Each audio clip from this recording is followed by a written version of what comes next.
देखिए एक्सेल के अंतर्गत हमारा नेक्स्ट टैब है फार्मूला टैब। तो फार्मूला टैब जो है वो एक्सेल में सबसे इम्पॉर्टेंट है, क्योंकि एक्सेल का इस्तेमाल ही किया जाता है कैलकुलेशन के लिए, मैथमेटिकल कैलकुलेशन के लिए, अकाउंटिंग कैलकुलेशन के लिए। इसलिए फार्मूला टैब के अंतर्गत जो जो इम्पॉर्टेंट फार्मूला है उसको समझना बहुत ज़रूरी है, तभी आप एक्सेल में अच्छे तरीके से काम कर पाएंगे, जो मुख्य चीज़ें एक्सेल में होती है। तो फार्मूला टैब में देखिए एक ग्रुप दिया गया है function library, define name, formula editing, calculation. ये सारे ऑप्शन के ग्रुप फार्मूला को लगाने, फार्मूला को डिफाइन करने, एडिट करने से रिलेटेड ही हैं। तो एक एक करके सारे ग्रुप्स के ऑप्शन हम समझेंगे। सबसे पहले दिया गया है देखो इंसर्ट फंक्शन। अच्छा, यहाँ पर जो वर्ड इस्तेमाल हो रहे हैं फार्मूला और फंक्शन, इसमें क्या डिफरेंट है? कहीं पर ये फार्मूला लिख देता है, कहीं पर ये फंक्शन लिख देता है। फंक्शन जो वर्ड आया है वो प्रोग्रामिंग से आया है। फंक्शन आप ये कह सकते हो कि इसका हिंदी मीनिंग ढूंढोगे तो ग्रामर में आएगा, इसका जो डिक्शनरी में इसका मीनिंग आ जाएगा कार्य। कोई फंक्शन मतलब किसी कार्य को भी आप फंक्शन बोल सकते हो, है ना। तो फंक्शन को आप ग्रामेटिकली अगर पढ़ोगे, इंग्लिश में पढ़ोगे, तो फंक्शन का मतलब हो गया कार्य। और यहाँ पर प्रोग्रामिंग में फंक्शन का मतलब एक्सेल में क्या हो गया कि एक ऐसा कंप्लीट छोटा सा प्रोग्राम जिसके द्वारा हम किसी कार्य को कर सकें, उसे बोलेंगे फंक्शन। एक छोटा सा प्रोग्राम जिसके द्वारा हम किसी कार्य को कंप्यूटर में एक्सेल के अंतर्गत कर सकें, जैसे हमको जोड़ना है, घटाना है ना, मल्टीप्लिकेशन करना है, या हमको सिंपल इंटरेस्ट कैलकुलेट करना है। तो एक्सेल में सभी के छोटे छोटे प्रोग्राम्स बने हुए हैं, उन प्रोग्राम्स को ही फंक्शन कहा जाता है। तो उसे हम फंक्शन बोल सकते हैं। जैसे कि एग्जाम्पल समझ लो फंक्शन का, जैसे कि यहाँ पर कुछ नंबर्स दिए गए हैं, ये नंबर्स दिए गए हैं, इन नंबर्स को हमको टोटल करना है। तो टोटल करने के लिए हम इक्वल टू में क्लिक करेंगे।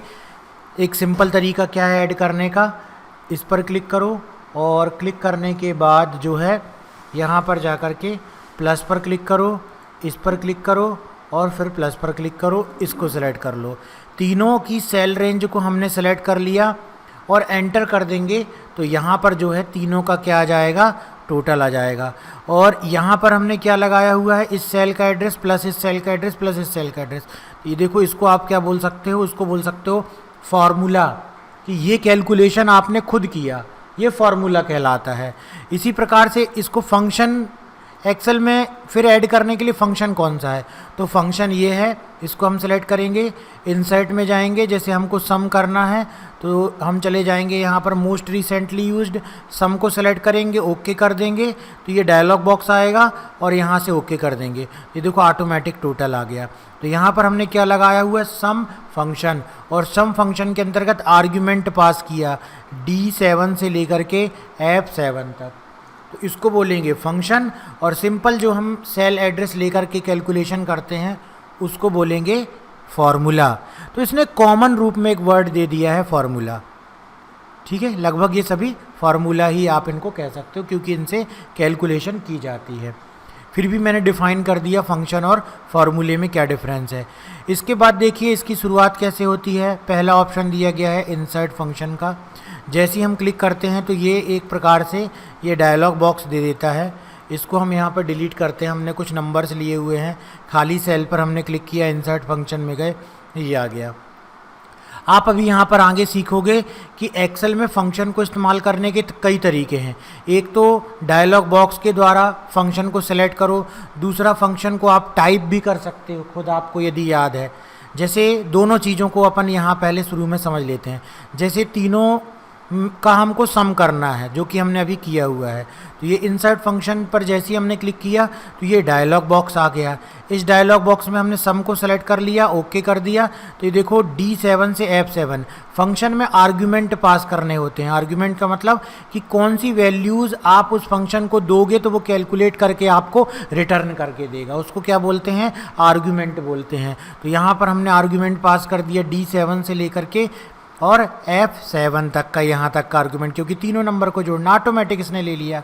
अगर ये ऑटोमेटिक नहीं लेता तो हम इस पर क्लिक करके और फिर तीनों को सेलेक्ट कर लेते, है ना। और उसके बाद यहाँ पर जा कर के हम ओके कर देते। जैसे ही हम ओके पर क्लिक करेंगे तो यहाँ पर सम फंक्शन के द्वारा तीनों का क्या आ जाता है, सम आ जाता है। तो इसी प्रकार से यहाँ पर सबसे सिंपल फंक्शन हमने सीखा कौन सा, सम। इसको अभी हम डिलीट कर देते हैं दूसरी चीज़ें और समझने के लिए। तो ये हो गया हमारा सम फंक्शन, किसके द्वारा हो गया, डायलॉग बॉक्स के द्वारा हो गया, जैसा कि मैंने तरीका बतलाया था आपको। इसके अलावा एक और तरीका जो है जिस पे मैंने बोला था कि डायरेक्ट हम टाइप भी कर सकते हैं फंक्शन को, उसके लिए हम यहाँ पर इक्वल टू पर क्लिक करेंगे और यहाँ पर क्लिक करेंगे सम। तो देखो ये ऑटो सजेशन वाली लिस्ट में ऑटोमेटिक इस सम फंक्शन आ गया और यहाँ पर हम इसको सेलेक्ट कर देंगे। और सेलेक्ट करने के बाद अब हम इसमें जो भी टोटल करना है उसके आर्ग्यूमेंट को इस तरीके से पास करेंगे और इसको बंद कर देंगे और एंटर कर देंगे। तो ये देखिए ये तीनों का क्या आ गया, यहाँ पर टोटल आ गया। तो एक हो गया। यदि आपको नाम मालूम है तो आप टाइप कर लो, लेकिन फंक्शन का कभी भी टाइप करने के पहले इक्वल टू का सिंबल ज़रूर लगाते हैं। इक्वल टू लगाया और फिर हमने सम फंक्शन टाइप कर दिया। ये दूसरा तरीका था, इंसर्ट में जा कर के यहाँ से हम फंक्शन को सिलेक्ट कर लेते हैं। इस डायलॉग बॉक्स में देखो जिसका हम यूज़ सीख रहे हैं अभी इंसर्ट फंक्शन पर क्लिक करके, और वो ये है most recently used function. Most recently used function जब ये सेलेक्ट होता है तो आप देखो ये मोस्ट रिसेंटली यूज्ड है, जिसमें पहला हमने देखा सम, ठीक है। इसके बाद हम अगला फंक्शन देखते हैं मैक्सिमम। मोस्ट रिसेंटली यूज्ड ही पहले हम समझ लेते हैं, फिर एक एक करके चलेंगे। तो यहाँ पर अब हम देखते हैं अगला फंक्शन। तो उसके लिए हम क्या करते हैं कि यहाँ पर इसको सेलेक्ट कर लेते हैं, इस पे चले जाते हैं, मार्जिन से एंटर कर लेते हैं और यहाँ पर लिख देते हैं मैक्सिमम फंक्शन, या हम यहाँ पर ऑल फंक्शन एग्जाम्पल लिख देते हैं सिंपली, है ना, ऑल फंक्शन एग्जाम्पल्स। और सेलेक्ट कर लेते हैं, बोल्ड कर देते हैं, साइज़ को थोड़ा सा बड़ा कर देते हैं और यहाँ पर जा कर के देखिए इस तरीके से आप भी बढ़िया प्रैक्टिस करोगे इस तरीके से तो आपको स्पष्ट रूप से क्लियर हो जाएगा। थोड़ा सा इस साइज़ को हमने बोल्ड वगैरह कर लिया ताकि यहाँ पर हमने यहाँ पर कुछ नंबर्स दे देते हैं, ठीक है ना। हम यहाँ पर कुछ नंबर्स इस प्रकार से दे देते हैं। ये हमने नंबर इनपुट कर दिया यहाँ पर। इस नंबर में यदि हमको ये कैलकुलेट करना है यहाँ पर जा कर के कि इसमें से मैक्सिमम नंबर कौन सा है, ये सभी नंबर में से मैक्सिमम कौन सा है, इसकी ज़रूरत कहाँ पड़ेगी, इसकी ज़रूरत बिल्कुल पड़ेगी। एक छोटा सा एग्जांपल ले लो। मान लीजिए कि स्टूडेंट का रिजल्ट है, लिस्ट है स्टूडेंट की, उसमें सबसे हाईएस्ट मार्क्स किसके हैं, टोटल किसके हैं, वो कहाँ से निकालोगे आप, मैक्सिमम फंक्शन से निकालोगे। तो आपको ये छोटे छोटे एग्जाम्पल के द्वारा क्या होना चाहिए, क्लियर होना चाहिए कि इस फंक्शन का इस्तेमाल हम कहाँ करेंगे। तो कैसे करेंगे, वही हमको जाना है फार्मूला में, इंसर्ट फंक्शन में, मैक्सिमम में ओके करना है।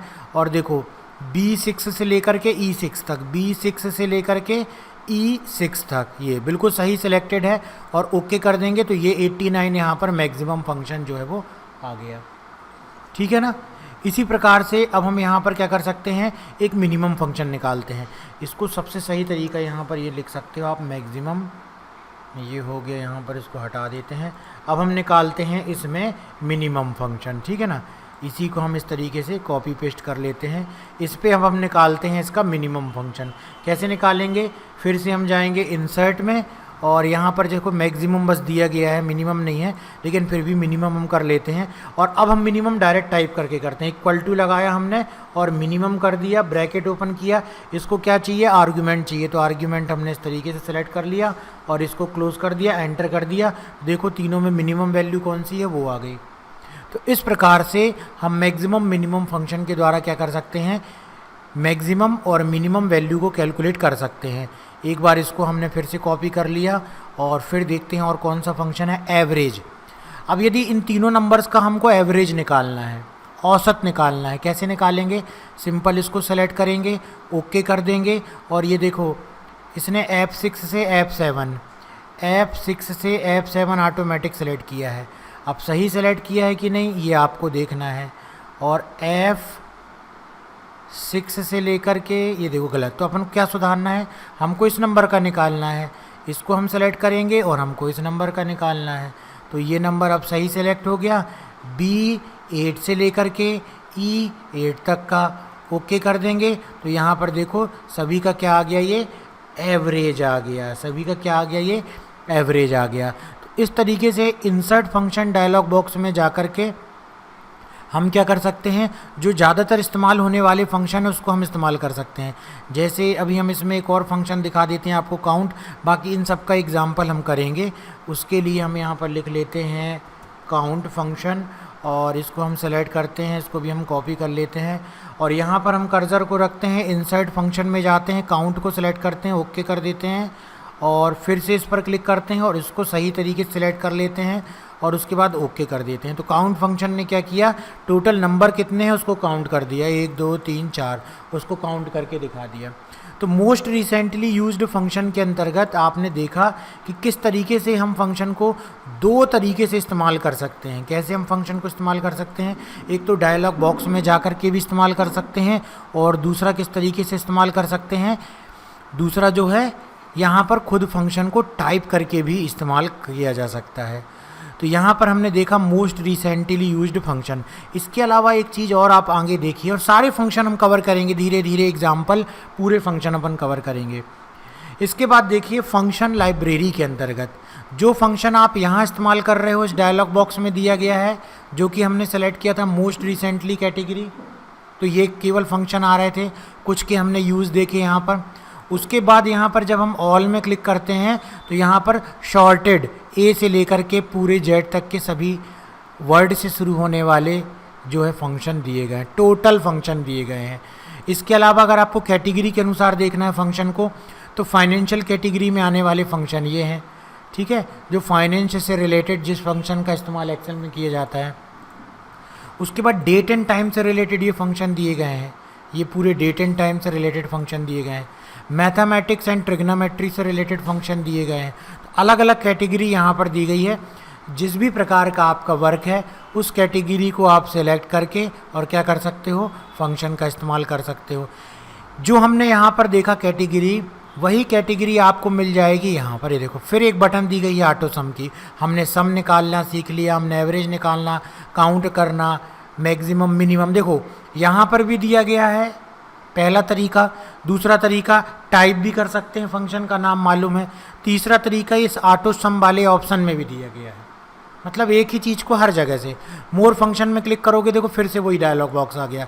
जो डायलॉग बॉक्स यहाँ पर क्लिक करने पे आता है वही डायलॉग बॉक्स यहाँ पर भी क्लिक करने में आ गया, और ऑटो सम में भी वही चीज़ दिया गया है। ये देखो रिसेंटली यूज्ड में भी वही दिए गए हैं, जो यहाँ पर क्लिक करने में ये रिसेंटली यूज्ड में दिए जाते हैं।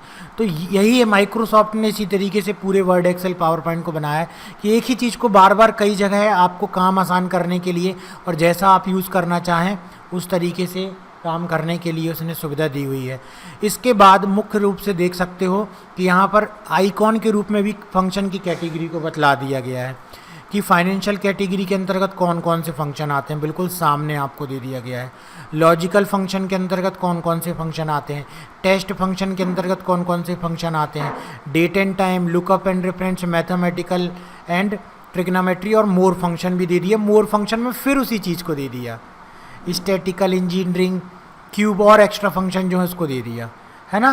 तो एग्ज़ाम में क्वेश्चन जैसे आ जाता है कि फंक्शन क्या है, तो फंक्शन एक्सेल के अंतर्गत एक स्मॉल प्रोग्राम्स होते हैं जिसको एग्जीक्यूट करने पर, जिसको इस्तेमाल करने पर हम किसी भी प्रकार का कैलकुलेशन कर सकते हैं। फंक्शन का इस्तेमाल हम एमएस एक्सेल के फार्मूला टैब में करते हैं, और फंक्शन लाइब्रेरी के अंतर्गत फंक्शन को अलग अलग कैटेगरी में बांटा जाता है, और उस कैटेगरी के नाम लिख दीजिए, जैसे financial, logical, test, date and time, lookup and reference, mathematical and trigonometry, statical, engineering, cube, information, compatibility, web.